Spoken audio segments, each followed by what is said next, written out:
Assalamualaikum warahmatullahi wabarakatuh. Kembali lagi di channel Berita Mistis. Untuk kisah kali ini masih melanjutkan dari kisah yang sebelumnya, sebuah kisah dari tulisannya Dioseta. Kisah yang berjudul Desa Tumbal. Dan sebelum kita lanjut ke ceritanya, tekan dulu tombol like video ini dan jangan lupa tekan juga tombol subscribe channel ini. Nyalakan juga lonceng notifikasinya agar tidak ketinggalan cerita-cerita lainnya dari channel ini. Dan buat teman-teman yang pengen membaca langsung ceritanya, nanti silahkan saja kunjungi linknya yang nanti akan saya sertakan di kolom deskripsi. Dan seperti apa untuk lanjutan dari kisah ini, langsung saja kita masuk ke ceritanya.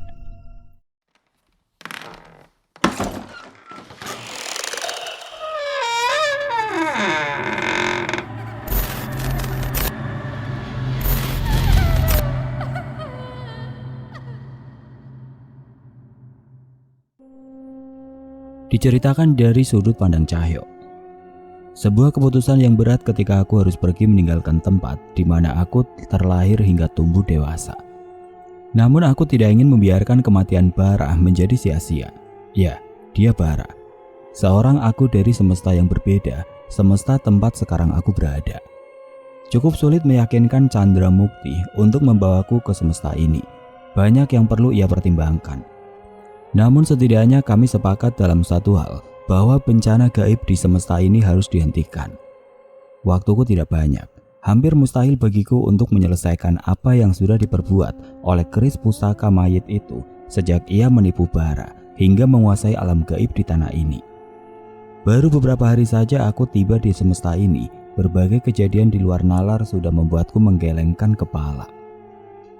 Kalau di semestaku mungkin mereka yang punya uanglah yang berkuasa, tapi belum tentu hal itu berlaku di sini. Mereka yang menggadaikan tuannya dan menjalin perjanjian gaib dengan sekutu keris itu akan mendapatkan apa yang mereka inginkan. Bahkan orang-orang kaya di perkotaan pun tidak lepas dari hal seperti ini. Ilmu klinik, peliharaan gaib, santet, pesugihan, hingga pengasihan mulai kembali menjadi hal yang kental. Tidak seperti yang terjadi di masa lalu ketika manusia harus melakukan tirakat dan lelaku untuk mendapatkan ilmu. Di sini, mereka hanya perlu meninggalkan agama dan mengikuti hasutan setan-setan yang semakin mudah untuk ditemukan. Ada sedikit distorsi ruang dan waktu saat aku tiba di semesta ini. Aku tiba di waktu yang sama saat Bara meninggalkan semesta ini. Itu artinya, aku tiba beberapa tahun lebih cepat dibanding semestaku yang sebenarnya. Chandra Mukti tidak bisa menemaniku. Ia membawa Kliwon sebagai pembawa pesan yang menghubungkanku dengan semestaku. Untuk itu rencana utamaku adalah menemui seseorang yang mungkin bisa menyelesaikan menghentikan perbuatan keris pusaka mayit ini.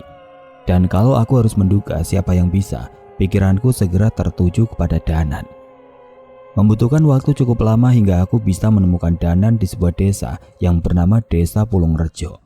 Kehidupannya jauh berbeda dengan Danan yang kukenal, bahkan sifatnya.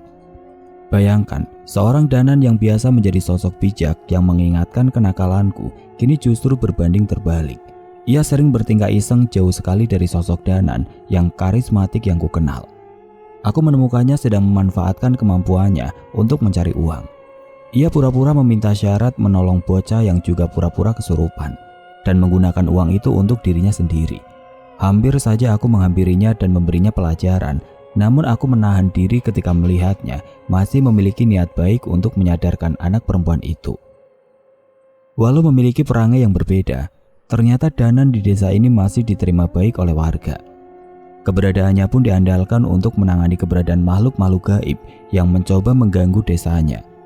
Aku merasa ia masih ingin menjaga agar desanya tidak terjerat dalam tipu daya iblis.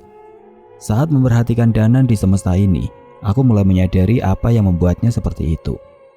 Kematian Pak Le, Pak De Bisma, dan hilangnya Bude Kirana membuatnya terpaksa bertahan hidup seorang diri.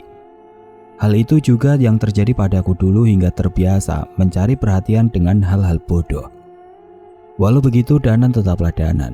Ia tetap dapat diandalkan ketika dibutuhkan. Danan Jaya Sambara di semesta ini mewarisi dua keris pusaka milik leluhur Sambara, keris Raga Sukma dan keris Sukma Geni, yang seharusnya dimiliki oleh Pak Le. Sayangnya ia belum sepenuhnya mendapat pengakuan kedua pusaka itu.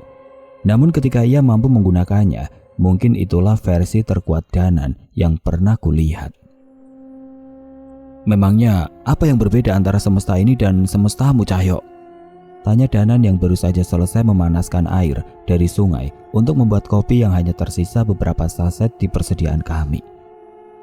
Sama saja sebenarnya. Kota-kota besar tumbuh semakin pesat dan hutan-hutan semakin terkikis. Hukum yang tidak jelas berpihak kepada siapa, hingga orang-orang yang mengejar hasrat fananya masing-masing. Yang berbeda, di semestaku masih bisa dengan bebas menganut agama dan kepercayaannya masing-masing. Di semesta ini, bahkan sangat sulit untuk menentukan tempat ibadah. Kalau di ibu kota masih banyak, Mas. Cuma udah gak sama kayak dulu lagi. Masjid mulai sepi, bahkan kadang tidak ada yang mengumandangkan azan. Tempat ibadah agama lain pun jauh lebih mengenaskan. Jelas Dipta. Sungguh sedih aku membayangkan jika hal ini terjadi di semestaku. Godaan setan-setan itu memang sulit untuk ditolak, dan ketika semakin banyak orang yang melakukannya, dosa itu akan dianggap sebagai hal yang biasa. Yang membuatku semakin merasa sesak adalah ketika aku mengingat bahwa sebagian besar dari kekacauan ini adalah diriku dari alam ini. Mas Cahyo dan Mas Danan kenapa bisa sampai di desa ini? Gak mungkin terjebak sepertiku kan? Aku mengingat beberapa waktu ke belakang di mana aku dan Danan memutuskan untuk melakukan perjalanan. Kami mencari petunjuk mengenai keberadaan keris pusaka mayit untuk menghentikan pengaruhnya di tanah ini. Kami tahu hal itu tidak mudah karena ia sudah membentuk sekutu-sekutunya yang menguasai banyak wilayah.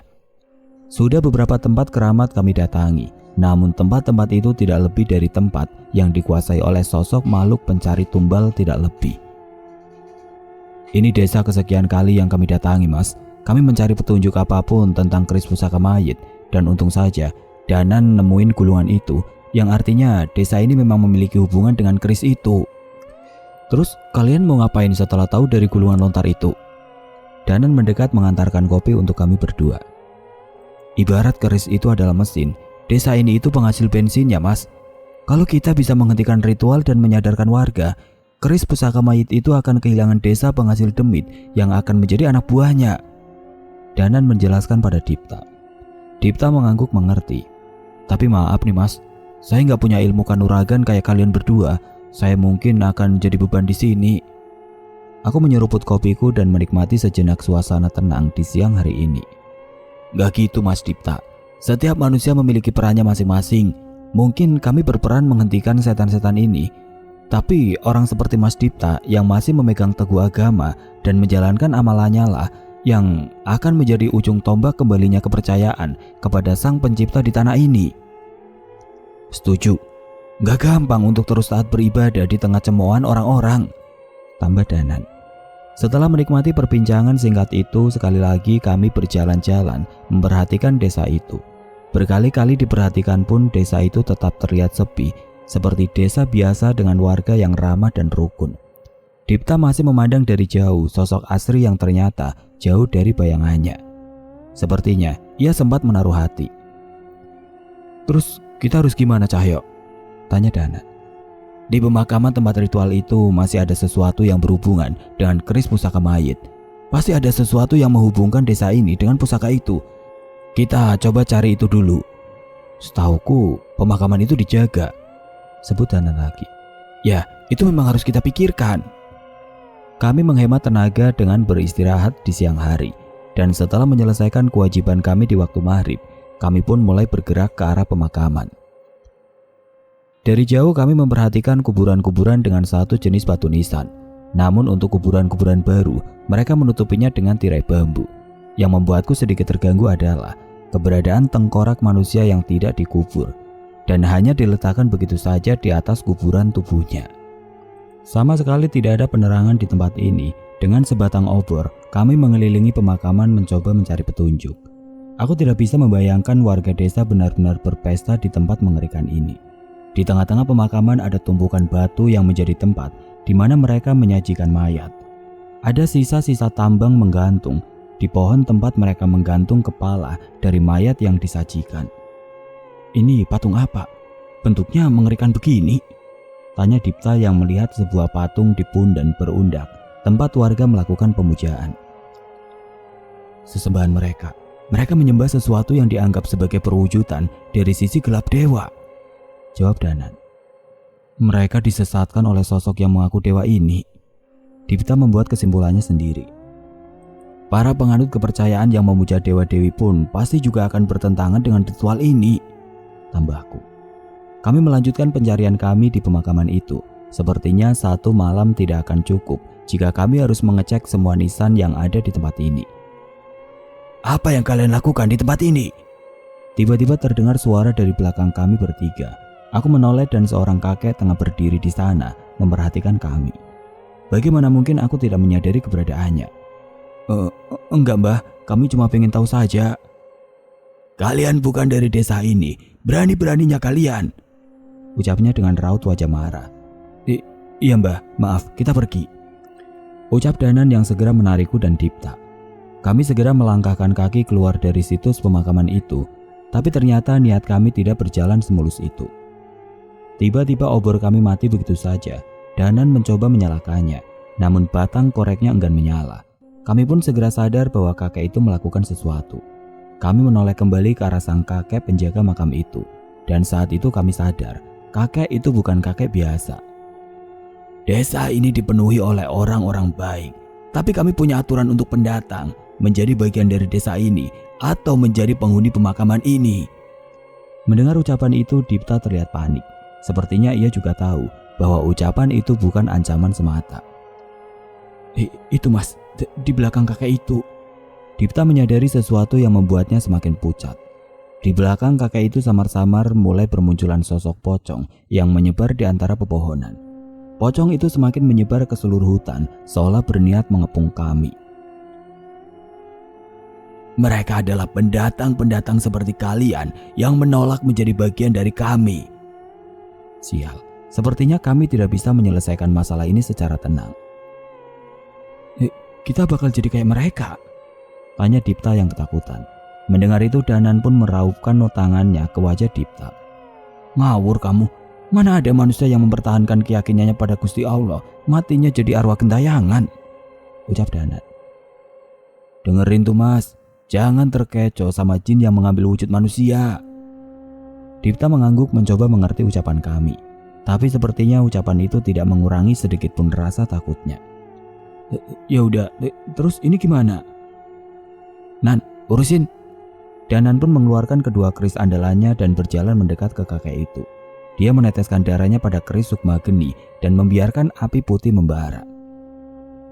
Biar aku yang menghabisi mereka. Danan mengambil posisi untuk melayang meninggalkan tubuhnya.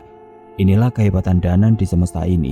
Ia bisa menggunakan kedua pusaka itu secara bersamaan. Brak! Tubuh Danan terjatuh tersungkur di tanah. Aku melongo melihat kelakuannya itu. Nan, yang benar kamu. Diam, gak usah ketawa, teriak Danan. Aku menepuk dahiku melihat kelakuan Danan. Aku tidak menyangka ia akan berulah di saat seperti ini. Sudah, simpan saja pusakamu itu, biar aku yang urus mereka. Kakek penunggu makam itu pun semakin kesal melihat kami. Sudah main-mainnya. Aku pun membalas pertanyaan kakek itu dengan lantunan ayat-ayat suci yang membuat sebagian pocong-pocong itu tersiksa. Namun aku tahu, itu saja tidak cukup. Kakek itu marah ketika setan-setan yang ia panggil mulai terbakar dan merintih. Ia memerintahkan pocong-pocong itu untuk menyerang kami. Hisap darahnya, kulit tubuhnya, habiskan dagingnya, perintah kakek itu. Pocong-pocong yang masih bisa bertahan dari ayat-ayat suci itu pun mendekat ke arah kami. Wujudnya semakin beringas, memamerkan wajahnya yang sudah membusuk. Sebagian dari mereka memiliki taring dan gigi-gigi yang tajam, seolah memang merupakan makhluk pemangsa manusia. Minggir, teriakku menendang salah satu dari mereka. Brak! Pocong itu terpental dan membentur pohon, namun serangan fisikku tidak berarti apa-apa buat mereka. Sebaliknya, beberapa dari mereka melayang-layang di atas kami dan meneteskan air liurnya. Hati-hati, liurnya bisa bikin kalian gatal berminggu-minggu. Sial, keluh Danan. Pemandangan di pemakaman itu berubah drastis. Apa yang terjadi di sana adalah pemandangan puluhan pocong yang mengerubungi 3 orang manusia dengan irama ayat-ayat suci yang mengiringinya. Kalianlah yang bodoh, seharusnya kalian menjadi bagian dari desa ini. Berisik, Wanasura. Sebelum pocong-pocong itu membanjiri kami dengan liurnya, aku memanggil sosok yang bersemayam di tubuhku. Kekuatan sosok Panglima Kera dari alas warna Marta merasuk ke tubuhku dan meminjamkan kekuatannya. Dengan sekali ayunan aku mengempaskan pocong-pocong itu hingga tidak lagi berani untuk mendekat. Maju! Pocong-pocong itu tertahan. Serang mereka! Kalian dibangkitkan untuk patuh padaku! Pocong itu kembali berniat mengeroyok kami sekali lagi. Namun Wanasura mengamuk dan mengancam mereka dari dalam tubuhku. Suara raungan itu menggetarkan seisi hutan. Makhluk-makhluk itu pun gentar dan menghilang satu persatu. Apa yang kalian lakukan? Kalian takut dengan manusia-manusia itu? Kesal kakek penjaga makam itu. Rupanya setan bisa sadar diri. Aku memukul kepala Danan yang mulai berlagak. Bantuin, jangan cuma gaya doang. Duh, jangan gitu, kan aku udah usaha juga. Dipta mulai terlihat tenang. Namun aku memperhatikan dari bibirnya tidak berhenti melafalkan ayat-ayat suci dan doa-doa yang ia bisa. Aku cukup lega melihat hal itu. Aku menyadari ia memiliki mental yang cukup kuat. Sepertinya kehidupannya juga tidak mudah. Kakek penjaga makam itu geram. Ia mengeluarkan sebilah pisau dan menyayat tangannya dari ujung jari ke siku. Nafasnya tersegal-segal, menahan rasa sakit dari luka akibat perbuatannya sendiri. Hati-hati, Danan memperingatkanku. Kakek penjaga makam itu pun meneteskan darahnya ke tanah sambil terus mengulang-ulang mantra yang tidak dapat kudengar dengan jelas. Ada sesuatu yang mengerikan yang berasal dari tubuhnya. Saat itu aku dan Danan mengambil posisi di depan Dipta, bersiap akan hal mengerikan yang akan muncul dari kakek itu. Tapi sebelum sosok itu muncul, tiba-tiba asap hitam mengepul menyelimuti kakek itu. Jangan sisakan darahmu. Suara yang terdengar begitu berat pun muncul bersama asap hitam yang mengisap tubuh kakek penjaga makam itu. Aku dan Danan bingung dengan apa yang sebenarnya terjadi. Namun saat asap itu menghilang, sosok kakek itu sudah tidak ada lagi di tempatnya. Cahyo, itu apa? Danan tidak mengerti dengan apa yang terjadi. Bunan, sepertinya ada sosok yang lebih mengerikan di belakang kakek itu. Saat itu aku dan Danan memastikan bahwa sudah tidak ada lagi sosok yang mengancam di pemakaman itu. Entah apa yang terpikirkan oleh Dipta, saat itu tiba-tiba ia berjalan ke salah satu makam dan membersihkan batu nisannya. Di sini mas? Ucap Dipta tiba-tiba. Aku mendekat ke arah nisan itu dan ada sebuah lambang tergambar di sana. Nisan ini terlihat sangat tua dan berbeda dengan batu nisan lainnya. Apa maksudmu mas? Di sini dikuburkan jasad pertama yang menjadi inang pusaka mayit itu, jawab Dipta. Aku dan Danan saling berpandangan menerka bagaimana Dipta bisa menebak keberadaan jasad itu. Mas, tahu dari mana? Tadi saat pocong-pocong itu menyerbu kita, aku merasa ada suara yang berbisik ke arahku. Aku mencari suara dan ternyata suara itu berasal dari pocong yang berdiri di atas kuburan ini. Jelas Dipta. Suara? Aku masih bingung. Dipta mengaku mendengar suara dengan bahasa yang tidak jelas, namun entah mengapa ia mengerti bahwa suara itu menjelaskan tentang keberadaan jasad dari sosok itu sebagai korban pertama keris pusaka mayit. Sepertinya aku tidak punya pilihan lain selain mempercayai ucapan Dipta. Yang bisa kami lakukan hanya mencoba menggali kuburan itu, melihat apakah isi dari makam ini sesuai dengan apa yang ia katakan. Benar saja setelah cukup lama menghabiskan waktu menggali gundukan itu dengan tangan kosong, kami menemukan sebuah jenazah yang hanya tersisa tulang belulang yang menghitam. Namun terlihat bekas luka di tulang yang seharusnya melindungi jantungnya itu. Tapi kami tidak menemukan tengkorak dari jasad ini. Terus, kita apakan jenazah ini? Tanyaku pada Dipta. Dipta menggeleng, wajahnya juga terlihat bingung. Enggak tahu mas, hanya petunjuk tentang keberadaan jasad ini saja yang aku dapatkan. Dipta tidak berbohong. Sepertinya ia memang tidak mengetahui apa-apa tentang apa yang harus kami lakukan dengan jasad ini. Setidaknya pasti ada petunjuk dari jasad ini. Belum sempat Danan menyelesaikan ucapannya, tiba-tiba keris Sukma Geni menyala dan api putih muncul menembus warangkanya. Nan, keris Sukma Genimu? Aku mempertanyakan fenomena itu. Sudah terlambat. Setannya sudah pergi, baru menyala. Danan mengumpat keris pusaka peninggalan Pak Le itu. Jelas ia merasa kesal saat kami membutuhkan kekuatan kedua pusaka itu. Ternyata pusaka itu enggan mematuhi Danan. Dan sekarang, tiba-tiba api putih keris Sukma Geni menyala. Mas Dipta mencoba menerka. Apa mungkin menyalanya keris itu ada hubungannya dengan jasad ini? Tanya Mas Dipta. Benar juga, ucapan Dipta ada benarnya. Keris sukma geni itu punya kekuatan memulihkan luka gaib dan memurnikan kutukan. Mungkin saja ia merespon kutukan di jasad ini. Danan memandangi keris warisan Pak Le itu dan memutuskan membukanya dari warangkanya. Darah Danan yang diteteskan di keris itu sebelumnya kini berubah menjadi tetesan api putih. Danan menoleh ke arahku seolah meminta persetujuan untuk meneteskan api putih itu pada jasad itu. Aku pun mengangguk dan menyetujuinya. Dalam hati aku berpikir, mungkin ini alasan Pak Le tidak selalu menggunakan keris sukma geninya dalam setiap pertarungannya. Ia tahu kapan keris sukma geni akan bermanfaat dan kapan keris sukma geni tidak akan menyala. Benar saja, tepat setelah api putih itu menetes di tulang belulang itu, kobaran api putih menyala dan menyambar ke seluruh bagian tulang belulang itu. Samar-samar kami melihat perubahan pada jasad itu. Warna tulang belulang yang hitam kelam kini memutih menyerupai tulang sewajarnya. Benar, api keris sukma geni memurnikan jasad ini. Apa ini artinya salah satu sumber kekuatan keris pusaka mayit itu sudah musnah? Bisa saja.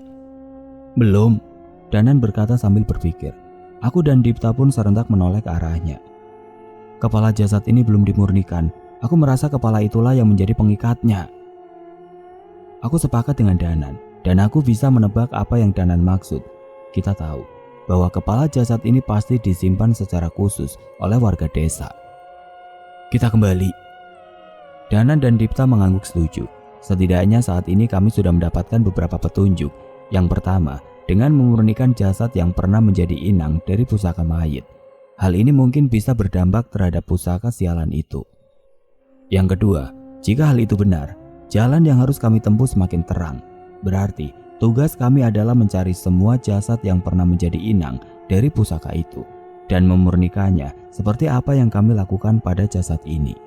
Sisa malam itu kami gunakan untuk beristirahat. Aku terbangun lebih dulu dan berinisiatif mencoba mencari petunjuk mengenai keberadaan kepala jasad yang kami temukan semalam. Tapi suasana desa di siang hari itu benar-benar berbeda. Sangat berbeda dari hari-hari sebelumnya. Para penduduk yang sebelumnya terlihat ramah dan selalu menyapa, kini menatapku dengan tatapan kesal. Setiap aku melintas, mereka selalu berhenti dan menatapku seolah aku adalah penjahat. Kami salah apa, Thomas? Tega-teganya kamu sama desa kami. Suara-suara itu terdengar dari warga yang berpapasan denganku. Namun mereka tidak meminta jawaban. Mereka hanya mencibir dan meninggalkanku seolah sengaja tidak ingin bertikai. Kami gak pernah menyakiti siapapun loh. Tapi kenapa masnya malah bikin gara-gara? Aku pun mulai kesal dan berpaling pada orang yang mencibir itu. Siapa yang cari gara-gara? Sekali lagi belum sempat aku berkata, orang itu sudah pergi meninggalkanku. Mereka memang benar-benar hanya ingin mencemoohku. Keadaan ini benar-benar menyiksaku. Namun yang menjadi pertanyaanku, apakah mereka sudah tahu tentang yang semalam kami berbuat? Dari mana? Apakah kakek penjaga makam itu yang mengatakan kepada warga desa? Atau ada dampak dari apa yang kami lakukan dengan memurnikan jasad semalam? Saat itu aku memutuskan untuk tidak berlama-lama di desa. Aku merasa keadaan akan semakin tidak kondusif bila aku berada di sana. Aku pun kembali ke gubuk dan menceritakan semua pada Danan dan Dipta. Jangan ke desa dulu, ucapku pada mereka yang sedang menyiapkan makanan. Kenapa? Mereka sudah tahu tentang semalam? Tanya Danan. Aku mengangguk dan menceritakan tentang apa yang terjadi selama aku di desa tadi. Tapi bukankah kita harus tetap mencari tahu tentang keberadaan kepala jasad semalam? Tanya Dipta. Aku mengerti akan hal itu, namun tidak mungkin kami lakukan di siang hari dengan keadaan warga desa yang sudah mengetahui perbuatan kami. Kita ke desa lagi nanti malam. Diam-diam, kita selidiki dengan berhati-hati tempat-tempat yang mungkin digunakan untuk menyimpan benda keramat. Benar, malam-malam lebih aman. Nanti Mas Dipta di gubuk saja ya, balas Danan. Dipta pun menoleh ke sekeliling hutan dan memperhatikan makam-makam di hadapan gubuk kami. Saya ikut mas-masnya saja, kayaknya lebih aman kalau sama kalian. Walah, ya sudah kalau begitu.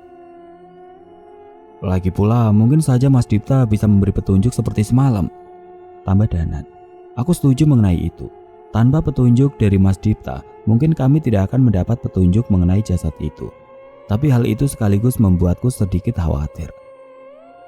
Apa yang terjadi pada Dipta? Apakah sebuah karomah ataukah justru jebakan dari makhluk-makhluk gaib? Tapi sepertinya aku memilih untuk percaya padanya. Menyalanya keris Sukma Geni mungkin merupakan petunjuk untukku bahwa petunjuk dari Dipta memang jalan untuk kami. Menjelang maghrib tiba-tiba aku dan Danan merasakan perasaan yang sama. Kami terduduk dan istirahat santai kami dengan wajah panik. Cahyo. Iya Nan. Ada yang gak beres, kekuatannya kerasa sampai sini. Dipta menatap kami dengan wajah bingung. Suara gendang kembali terdengar dari atas gubuk kami. Kakek pemain gendang misterius tengah duduk di sana, masih dengan gendang kesayangannya. Kalian sudah ditunggu oleh warga desa, ucap pemain gendang itu. Kamu sendirian, Mbah? Penari pasanganmu gak diajak? Tanya aku mencoba membaca makhluk itu. Pasangan? Bukan, kami bukan pasangan. Kamu bukan siapa-siapa, jawabnya dengan wajah yang memerah. Lah, tapi kok muka Mbah merah? Bertepuk sebelah tangan ya? Ngawur. Sudah gak usah dibahas. Harusnya kalian itu takut, kabur, bukan malah ngeledekin saya, teriak kakek itu masih dengan salah tingkahnya. Saat itu aku dan Danan yang sebelumnya waspada dengan kakek itu pun tersenyum, menahan tawa. Sepertinya tidak semua setan-setan di sini berhubungan dengan keris pusaka mayit itu. Sudah Mbah, gak apa-apa kalau suka, kalian cocok kok. Mendengar ucapan itu tiba-tiba ia melompat dari atas gubuknya dan mendekat ke wajah Danan sedekat-dekatnya. Yang benar. Iya Mbah, jawab Danan yang kaget dengan tingkah kakek pemain gendang itu. Ya sudah, pergi sana, semoga kalian selamat. Kakek itu pun pergi meninggalkan kami sambil memainkan gendangnya. Wajahnya yang sebelumnya menyeramkan kini berubah seperti anak kecil yang salah tingkah. Bahkan beberapa kali ia berhenti dan tertawa sendiri, seolah membayangkan dirinya bersanding dengan penarinya itu. Sang penari tanpa kepala. Sumpah aku merinding membayangkan keberadaan pasangan yang seperti itu. Tapi bila itu merupakan hal baik, kenapa tidak? Kami memang sengaja menunggu ketika langit benar-benar sudah menjemput gelapnya. Ketika kakek itu memberitahu kami sudah ditunggu, itu berarti kami akan memasuki sebuah tempat yang mungkin merupakan perangkap yang membahayakan nyawa kami. Aku dan Danan berusaha menenangkan diri dan memohon perlindungan kepada Sang Pencipta atas apa yang akan kami hadapi malam ini. Hal utama yang kutakutkan bukanlah keberadaan sosok dengan kekuatan mengerikan itu, tapi ketika kami harus berhadapan dengan warga desa. Adu ilmu dan baku hantam dengan setan mungkin bukan masalah untukku. Namun ketika kami harus berhadapan dengan sesama manusia dan berpotensi melukainya, itu pilihan yang amat sulit. Rumah-rumah di desa sangat gelap, cahaya obor dan lampu-lampu kecil berkumpul di satu tempat dan seolah membentuk sebuah jalan untuk menyambut kami. Sial. Semua warga desa berkumpul di pinggir-pinggir jalan sambil memandangi kami dengan ketus. Mas, mereka kenapa mas? Bisik Dipta. Udah diam aja, jangan direspon, pura-pura gak lihat saja. Dipta setuju dan mengangguk. Namun baru berjalan beberapa langkah, Dipta terhenti. Ada seorang perempuan yang menghadang kami di depan. Asri? Tiba-tiba wajah Dipta berubah, terlihat ia sangat diliputi kebingungan. Dalam sekejap aku menduga bahwa Dipta sempat memiliki perasaan khusus dengan Asri. Asri salah apa Mas Dipta? Kenapa Mas Dipta begini? Tapi As, belum sempat Dipta menjawab pertanyaan Asri, Danan menahan Dipta untuk menjawab Asri. Kamu sudah melihat dengan mata kepalamu sendiri, jangan sampai kamu ragu Mas, ucap Danan. Aku yakin setelah ucapan Danan itu pikiran Dipta kembali kepada kejadian di mana ia melihat ritual di pemakaman dan apa yang Asri lakukan di sana. Namun saat aku melihat Dipta menarik nafas dan menghembuskan nafasnya dengan lega, aku menduga ia sudah mulai tenang. Tuhan Mas gak akan mengizinkan kita bersama jika kamu masih hidup dengan cara ini, balas Dipta dengan wajah yang lebih lantang. Maksud Mas, Asri hina. Perempuan itu mulai memasang wajah sedihnya. Menerima kekurangan ataupun masa lalu Asri bukan hal yang sulit. Waktu bisa membantu Mas untuk menerimanya. Tapi Mas tidak bisa menerima ajaran sesat yang sudah mendarah daging pada dirimu dan sosok yang kalian puja. Bagus Dipta, itu baru cowok. ucapku sambil menepuk bahu Dipta. Asri pun menggunakan senjata terakhirnya sebagai seorang perempuan dan menangis di hadapan kami. Namun dengan hati yang teguh, kami melangkah melewatinya begitu saja. "Mas, biasanya aku yang ditolak, Mas. Akhirnya sekarang aku bisa nolak cewek," bisik Dipta pada Danan. "Tak, ngawur kamu, itu bukan prestasi," ucap Danan sambil memukul kepala Dipta. Aku tahu, pernyataan Dipta itu bukan berarti ia ingin menyombong. Ia hanya ingin mengalihkan suasana yang sangat aneh ini. "Kalian mencari ini kan?" Seorang nenek melangkah di depan sebuah kuil batu tempat warga desa menggiring kami. Ya, benar, itu adalah apa yang kami cari. Kepala tengkorak yang sudah menghitam. Nenek itu juga tidak asing. Ia adalah Mbak Yasmin, yang rumahnya sempat menjadi tempat tinggal Dipta saat sampai di desa ini. "Serahkan pada kami, Mbah. Kami tidak ingin perseteruan." "Anak-anak kurang ajar. Benda ini bukan milik kami. Mintalah sendiri pada yang punya," balas Mbak Yasmin sambil meletakkan tengkorak hitam itu di tingkat teratas kuil batu. Sudah kuduga hal ini akan terjadi. Kami harus berhadapan pada sosok yang bertanggung jawab atas kepala tengkorak itu. Tiba-tiba tanpa ada tanda-tanda apapun, seluruh warga desa berlutut dan mengatupkan tangannya di depan dahinya. Mereka semua berlutut dan mengarah ke kuil tersebut. "Kami mohon keadilan demi warga kami yang tidak bersalah," ucap Mbak Yasmin yang diikuti dengan serangkaian doa-doa yang lebih mirip dengan mantra yang diucapkan oleh seluruh warga desa tanpa terkecuali. Ini pertama kalinya aku merasakan perasaan seperti ini. Di tengah seluruh warga desa yang melantunkan mantra-mantra dan api obor yang mengelilingi kami, seolah saat ini kami sedang berada di tengah-tengah ritual yang sangat besar. "Tidak bersalah. Kalian benar-benar tidak merasa ada yang salah dengan kepercayaan dan ritual kalian?" Tidak ada yang menggubris ucapan Danan. Warga desa hanya berfokus pada ritualnya itu tanpa terganggu sama sekali. Seiringan dengan mantra-mantra yang diucapkan warga desa, perlahan mulai muncul sosok-sosok pocong yang pernah kami lihat di pekarangan rumah Mbak Yasmin. Sayangnya tidak hanya itu, langit malam pun mulai dipenuhi roh-roh yang melayang menutupi cahaya rembulan. "Kalian akan menjadi bagian dari mereka," ucap Mbak Yasmin. Sayangnya setan-setan itu bukan hidangan utama kami. Sosok-sosok mengerikan itu hanya penonton untuk kemunculan makhluk yang muncul dari kepulan asap di dekat kuil. Aku dan Danan sudah bersiap menghadapi makhluk apapun yang muncul. "Mas, kalian keterlaluan. Sakit, tolong." Di tengah kepulan asap itu tiba-tiba terdengar suara yang tidak asing. "Mas Karto, Mas Yatmo." Wajah Dipta terlihat pucat. Ada sosok makhluk yang tingginya melebihi rumah-rumah warga. Sosok itu muncul dari kepulan asap itu. Namun yang membuat Dipta pucat bukan itu. Di tangan makhluk itu ada kepala Mas Karto dan Mas Yatmo dan Paidin. Walau sudah terpisah dari tubuhnya, kepala itu masih hidup dan merintih. "Ini karena kalian," ucap kepala Paidin.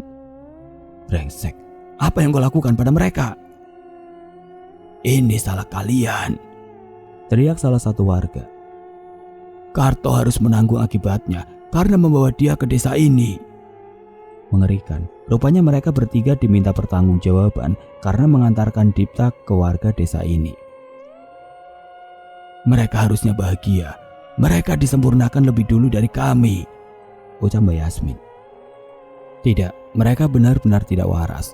Otak mereka telah dicuci seumur hidup, sehingga keberadaan setan-setan ini dan perbuatan kejam ini menjadi hal yang wajar di mata mereka."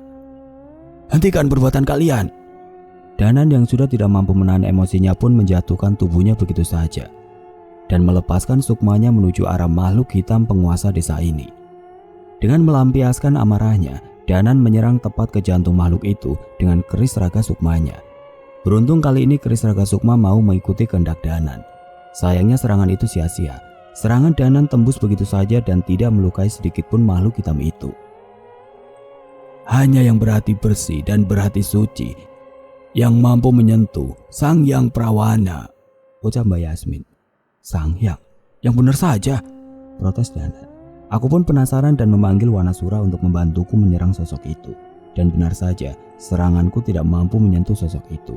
Aku pun mencoba mengambil ketiga kepala warga desa itu. Aku berhasil menyentuhnya, namun tidak berhasil mengambilnya. Sempat aku mengira sosok Sang Hyang Prawana itu adalah tubuh bayangan, namun ternyata aku salah.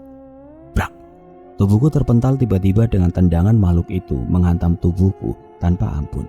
Beruntung Wanasura sedang merasuk, jika tidak tulang-tulangku mungkin sudah hancur. Cahyo! Sukma Danan mencoba melindungiku dari serangan makhluk itu lagi, namun sekali lagi tubuhnya menembus serangan itu.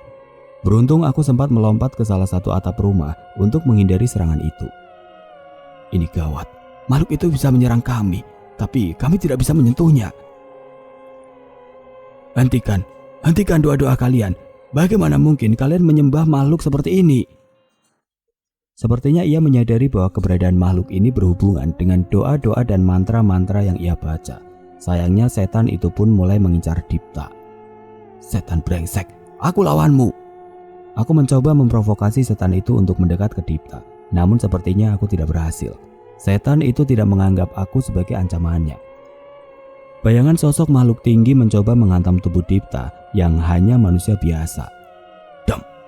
Beruntung aku sempat menangkap tubuh Dipta dan membawanya menjauh. Pergi dari sini, ini di luar kemampuanmu. Aku ngerti mas, tapi harusnya aku bisa berbuat sesuatu. Terserah, pokoknya jangan nekat. Balasku yang segera kembali meninggalkan Dipta dan mengalihkan sosok yang dianggap dewa oleh warga desa itu. Ketika Danan tahu ia tidak mampu menyerang setan itu, ia pun kembali ke tubuhnya dan berbalik mengincar tengkorak hitam yang masih berada di tingkat teratas kuil itu. Wanasura! Aku memanggil Wanasura untuk mengerahkan semua yang ia punya. Bagaimanapun caranya aku harus memberi waktu pada Danan untuk melakukan rencananya. Raungan Wanasura mengaum ke seluruh desa. Aku menghantamkan tanah tempat Sang Hyang Prawana dan membentuk sebuah lubang. Sayangnya, walau begitu pijakan sosok itu tidak goyah. Tolong! Akibat seranganku beberapa warga desa terhempas. Aku menoleh dan merasa bersalah atas perbuatanku. Kalian tidak apa-apa? Mereka tidak menjawabku dan semakin menatapku dengan wajah sinis. Setan seperti kalian harus mati. Kalian membawa bencana untuk desa ini, ucap Sang Hyang Prawana. Ia benar-benar membuat warga berpikir bahwa kami adalah sosok jahatnya. Hentikan mantra kalian. Kalian benar-benar berpikir makhluk yang membunuh Karto, Yatmo dan Paidin itu dewa kalian? Dipta kembali bersikeras menghentikan warga. Jangan ikut campur. Kalian orang-orang yang tidak tahu diuntung. Dialah yang memberi kebahagiaan dan melindungi desa kami, teriak salah satu warga. Melindungi? Dari apa? Justru kalian dipaksa hidup berdampingan dengan setan. Bahagia apa? Perbuatan ritual pemuas nafsu itu hanya jebakan. Kalian akan membayarnya di akhirat nanti. Hentikan ocehanmu mas. Pandangan kita soal setelah kematian berbeda. Kami tidak mengharap pahala dan hanya menikmati dan mensyukuri apa yang diciptakan Sang Hyang Prawana untuk kami. Kali ini Asri yang menghadang Dipta. Aku yang khawatir bila Dipta menjadi bulan-bulanan pun menghampirinya dan menghentikannya. Sudah mas, jangan bahayakan dirimu. Kita harus menghentikan mantra mereka mas. Mantra itu yang membuat setan itu hidup. Kau tahu dari mana? Nenek berambut putih di rumah Mbak Yasmin itu, ia selalu muncul di malam-malam tertentu. Mungkin saja ucapannya benar. Aku menoleh ke arah rumah Mbak Yasmin dan melihat seorang nenek sedang duduk di teras rumah Mbak Yasmin sambil menyisir rambutnya yang begitu panjang. Sepertinya kami mulai mengerti apa yang harus kami lakukan. Tugasku adalah mengulur waktu sampai Danan berhasil memurnikan tengkorak hitam itu dan Dipta menghentikan ritual warga desa. Tapi sebelum aku menghadapi makhluk itu lagi, seseorang muncul dari kejauhan dan berlari mendekat ke arahku. Ada Kliwon yang bersamanya dan wajah mereka terlihat cemas. Chandra Mukti. Ia melompat mendekatinya. Cahaya menyambutku menaiki tubuhku dan memasang wajah mengancam ke sosok Sang Hyang Prawana. Waktumu tidak banyak, Cahyo. Oke teman-teman, sampai di sini dulu ceritanya. Nantikan kelanjutan kisah ini di video berikutnya. Agar tidak ketinggalan, klik tombol subscribe channel ini dan nyalakan lonceng notifikasinya. Wassalamualaikum warahmatullahi wabarakatuh.